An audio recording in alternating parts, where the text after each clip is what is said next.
Dear student, कल हमने plant physiology के वाटर एब्जॉर्प्शन के बारे में पढ़ा था, जल अवशोषण के बारे में पढ़ा था। आज हम ये पढ़ेंगे कि व्हाट इज प्लांट ग्रोथ, पादप वृद्धि क्या होती है, कैसे होती है, क्या क्या इसमें रेस्पॉन्सिबल होता है। देखिए स्टूडेंट्स, दो चीज होती है। एक रबर बैंड हमने हाथ में लिया और उस रबर बैंड को चौड़ा दिया तो उसमें वृद्धि तो हुई, पर क्या ये एक्चुअल ग्रोथ है? आप कहेंगे एक्चुअल ग्रोथ बिल्कुल भी नहीं है। अब मैं आपसे पूछूंगा भाई क्या कारण है, क्यों एक्चुअल ग्रोथ नहीं है? तो आप कहेंगे कि जिस फोर्स के कारण ग्रोथ हुई है या वृद्धि हुई है उस फोर्स को हटा दें तो रबर बैंड तो वापस अपनी स्थिति में आ जाता है। फिर वृद्धि कहाँ हुई है? वृद्धि बिल्कुल भी नहीं हुई है। एक स्पंज लिया, स्पंज के टुकड़े में पानी भर दिया, वो फूल गया, लेकिन जैसे ही पानी बाहर निकला वो वापस पिचक गया। तो क्या इसमें भी ग्रोथ हुई है? तो बोले इसमें भी ग्रोथ नहीं हुई है। तो फिर ये ग्रोथ या वृद्धि होती क्या है? ग्रोथ या वृद्धि में एक चीज काम में आती है, वह है स्थायी। स्थायी होना चाहिए। ऐसा नहीं कि एक बार ग्रोथ हो गई और वो वापस रिड्यूस हो गई, वापस अपनी पूर्व स्थिति के अंदर आ गया, ऐसा नहीं होगा। तो ग्रोथ में क्या होता है कि इस प्रकार का पौधों में होने वाला इस प्रकार का परिवर्तन जिसमें उसके शुष्क भाग या आयतन में स्थायी रूप से वृद्धि हो जाती है, उसको हम ग्रोथ या वृद्धि कहते हैं। Growth is a process in which increase the volume and dry weight of plant known as growth. Growth is a permanent phenomenon. एक परमानेंट है, ऐसा कुछ नहीं कि वापिस आ जाएगा। अब ग्रोथ है होती कैसे? तो लास्ट ईयर आपने पढ़ा था, एक ऊतक या टिश्यू पढ़ा था, उस टिश्यू का नाम था मेरिस्टेमेटिक टिश्यू या विभजोतक टिश्यू। जब इस विभजोतक टिश्यू में जो माइटोटिक डिवीजन होता है तो 1 से 2 सेल, 2 कोशिकाएं बनती है, 2 से 4 बनती है, 4 से 6 बनती है, 6 से 8 बनती है। इस तरह से ग्रोथ होती चली जाती है। लेकिन एक स्टेज ऐसी आती है कि जो बनने वाली जो सेल्स है वो परमानेंट टिश्यू में कन्वर्ट हो जाती है। तो सेल्स की ग्रोथ का मेन कारण होता है मेरिस्टेमेटिक टिश्यू, और जब मेरिस्टेमेटिक टिश्यूज में जब डिवीजन होता है तो इस डिवीजन से सेल्स बनती है, और इस सेल से आगे जब ग्रोथ करती है तो उसके वॉल्यूम में और ड्राई वेट में इंक्रीज हो जाता है। इसको ही हम ग्रोथ कहते हैं। अब हम देखें कि भाई वृद्धि के प्रकार क्या हैं। वृद्धि के प्रकार क्या है? What is the type of growth? तो students, there are 3 types of growth: meristematic growth, विभजोतकी वृद्धि, इंटरकैलरी ग्रोथ, अंतर्वेशी वृद्धि, और लेटरल ग्रोथ, लेटरल पार्श्वीय वृद्धि। फर्स्ट आते हैं हम मेरिस्टेमेटिक वृद्धि। स्टूडेंट्स, 11th में लास्ट ईयर एनाटॉमी जब आपने पढ़ी थी, प्लांट एनाटॉमी, उसमें पढ़ा था कि ये एक प्लांट है, ये ब्रांचेस है, शाखा है, ये इसका टॉप पार्ट है और ये रूट का टॉप पार्ट है। टॉप पार्ट पे ऊपर एक टिश्यू है जिसको हमने कहा था apical tissue. Apical tissue is equal to the meristematic tissue. विभजोतक ऊतक के प्रकार होता है। इसके बीच में परमानेंट टिश्यू पाया जाता है। Permanent tissue means intercalary tissue होता है। परमानेंट तो नहीं कहेंगे हम, इसे कहेंगे इंटरकैलरी, अंतर्वेशी ऊतक कहते हैं। और इसके बगल में पार्श्व ऊतक पाया जाता है। जब एपिकल टिश्यू में ग्रोथ होती है तो लंबाई में वृद्धि होती है, जिसको हम कहते हैं प्राथमिक वृद्धि, प्राइमरी ग्रोथ। और जब मेरिस्टेमेटिक में तो यानी एपिकल से तो होगी प्राइमरी ग्रोथ। इंटरकैलरी से जो ग्रोथ होती है उससे भी कुछ कमजोर टिश्यू बनते हैं, इसको हमने कहा इंटरकैलरी ग्रोथ। और तीसरी होती है लेटरल ग्रोथ।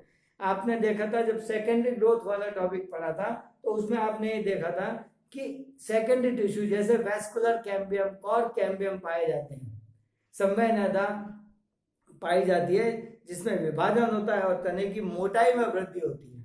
और जब भी मोटाई में वृद्धि होती है तो इससे सेकेंडरी ग्रोथ कहते हैं। तो पहले बात करें मेरिस्टेमेटिक ग्रोथ। ये हमेशा मेरिस्टेमेटिक या विभजोतक कोशिकाओं में विभाजन के फलस्वरूप होती है। इस विभाजन से 2, 2 से 4, 4 से 6, 6 से 8 सेल्स का निर्माण होता है और उससे लंबाई में वृद्धि होती है, जिसको प्राथमिक वृद्धि कहते हैं। सेकंड होता है इंटर कैलोरी ग्रोथ। ये इंटर कैलोरी टिश्यूज के कारण होती है। इंटर कैलोरी टिश्यूज में जब डिवीजन होता है तो रिलेटिवली वीक टिश्यूज, कमजोर सेल्स का फॉर्मेशन होता है, लेकिन फिर भी इसमें होती तो लंबाई में वृद्धि है, तो इसको हम कहते हैं प्राइमरी ग्रोथ कहते हैं।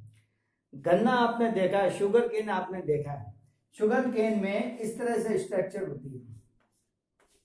यह है नोड, फिर इंटरनोड, फिर नोड, फिर इंटरनोड। यदि आप शुगर केन को तोड़े तो कहां से टूटता है?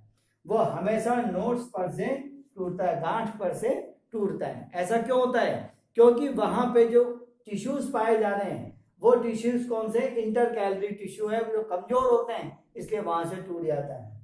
फिर नेक्स्ट है लेटरल ग्रोथ। सेकेंडरी ग्रोथ के समय लेटरल टिश्यूज होते हैं जिसमें वेस्कुलर कैम्बियम, कॉर कैम्बियम आती है। इसमें डिवीजन होता है जिसके फलस्वरूप उसकी थिकनेस या मोटाई में वृद्धि होती है, चाहे स्टेम हो चाहे रूट हो, उसकी थिकनेस या मोटाई में वृद्धि होगी। और इस वृद्धि को ही हम कौन सी ग्रोथ कहते हैं?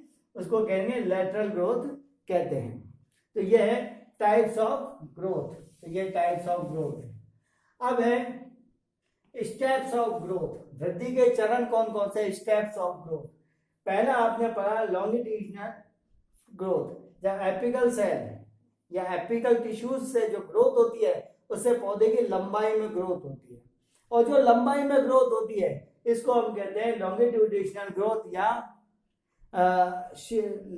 लंबवत ग्रोथ। दूसरा होता है इंटर कैलोरी ग्रोथ। इसके अंदर जो नोड वाला पार्ट होता है वहां पे ग्रोथ होती है, और नोड वाले पार्ट में जब ग्रोथ होती है तो इसको हम कहते हैं इंटर कैलोरी ग्रोथ। और तीसरा होता है लेटरल ग्रोथ। लेटरल ग्रोथ जब तने की मोटाई में वृद्धि होती है तो इसको हम लेटरल ग्रोथ कहते हैं।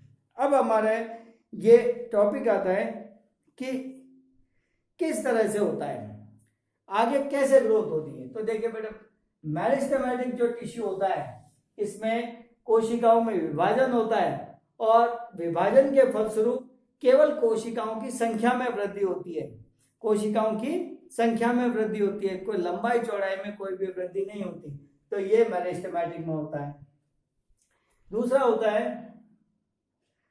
है इलॉन्जेशन, सेल इलॉन्जेशन स्टेप। इसके अंदर जो सेल्स में डिवीजन होता है तो नई सेल्स तो नहीं बनती है, लेकिन जो पुरानी सेल्स होती है उसके साइज में, ग्रोथ में, आकार में इसमें डेवलपमेंट हो रहा है। फिर आती है लेटरल ग्रोथ। ये आप जानते ही हैं, इसमें क्या होता है? मोटाई में वृद्धि होती है। अब एक हमारे पास सिंपल आता है कि वृद्धि दर क्या होती है? Growth rate. ग्रोथ रेट, अगर आपको 2 पौधे दिए जाएं, कहा कि भाई एक पौधा तो 1 घंटे में उसकी होती है 10 मिलीमीटर और एक की ग्रोथ होती है 15 मिलीमीटर, तो आपसे कहा भी ग्रोथ रेट किस में ज्यादा है, 10 में ज्यादा है कि 15 में? तो आप कहेंगे भाई ये तो 15 वाली के अंदर ग्रोथ रेट ज्यादा है।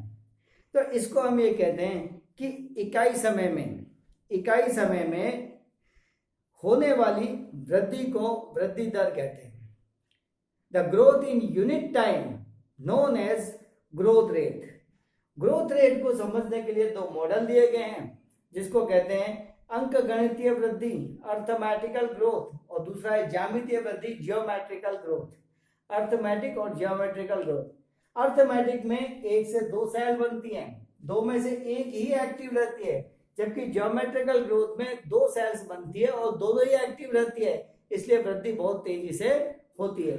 इसमें ध्यान रखना कि एक ही चीज आती है, क्वेश्चन आता है कि भाई एक कोशिका में ग्रोथ होती है और एक रबर बैंड में ग्रोथ होती है, तो इसमें से आप किसको ग्रोथ मानेंगे और क्या ग्रोथ है? इसके बाद मैं आपको नेक्स्ट लेसन में ये बताऊंगा कि जो ग्रोथ के मॉडल्स कौन कौन से होते हैं और क्या काम करते हैं। Thank you.